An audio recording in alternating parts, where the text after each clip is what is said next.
एक बात जो मैं हैवी टर्नआउट देखता हूं, उसका एक कारण मैं देख रहा हूं कि हरियाणा में महिलाओं का मतदान पुरुषों से शायद ज़्यादा हुआ होगा।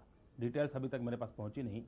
और उसका एक प्रमुख कारण है शराबबंदी का भारतीय जनता पार्टी और एचपीपी का वचन। शराबबंदी के बाद को लोगों ने काफ़ी सराहा है, स्वीकार किया है और उसकी ओर उन्होंने दिया है। दूसरी बात, परिवर्तन की चाह। तो परिवर्तन की चाह, ये लोगों की इच्छा और शराबबंदी का हमारा नाता और विकास के साथ एक प्रकार से बंसीलाल का नाम जुड़ा हुआ है। हरियाणा में विकास नाम की चीज़ के साथ बंसीलाल आइडेंटिफाइड है। तो लोग भी चाहते हैं कि भाई पिछले 20 साल से कुछ हो ही नहीं रहा है, भजनलाल का करप्शन वगैरह। तो बाकी जो नेशनल मुद्दे थे वो प्लस ये एडिशनल, ये 2-3 बातें, ये पूरे स्टेट में एक रिदम नहीं रही है। कहीं पर चौटाला के लोग हैं, कहीं पर भजनलाल जी के लोग हैं। दोनों किसी एक कॉन्स्टिट्यूंसी में एक है तो दूसरी कॉन्स्टिट्यूंसी में दूसरे हैं। लेकिन हम हर जगह पे एज कर रहे थे कैंपेन के बिगिनिंग से ही।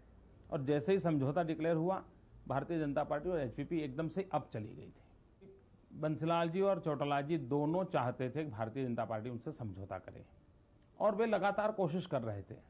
लेकिन हम हरियाणा की जनता का मूड जानते थे। हरियाणा की जनता ने चौटाला को भी देखा है, बंसीलाल जी को भी देखा है और हरियाणा की जनता चौटाला जी को पसंद करेगी ऐसा नहीं लगता था। हरियाणा की जनता के मन में देवीलाल के लिए एक भाव है, चौटाला जी के लिए दूसरा भाव है। देवीलाल जी होते तो जनता का मूड अलग होता, चौटाला जी के लिए जनता का मूड अलग है।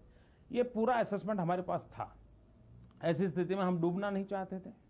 हम हरियाणा की जनता के अनुकूल कुछ करना चाहते थे और हमने निर्णय किया। ऐसा है कि बंसीलाल जी भारतीय जनता पार्टी के खिलाफ नहीं रहे हैं। पिछले 2 साल से बंसीलाल जी लगातार हरियाणा में दौरा करते हुए कह रहे हैं कि अब हिंदुस्तान में भाजपा की सरकार चाहिए और हरियाणा के अंदर बंसीलाल जी एचपीपी को लेकर के हरियाणा की सेवा करना चाहते हैं। ये अभियान उन्होंने 2 साल से चलाया हुआ है और उसमें कभी भी उन्होंने कमी नहीं की, कटौती नहीं की।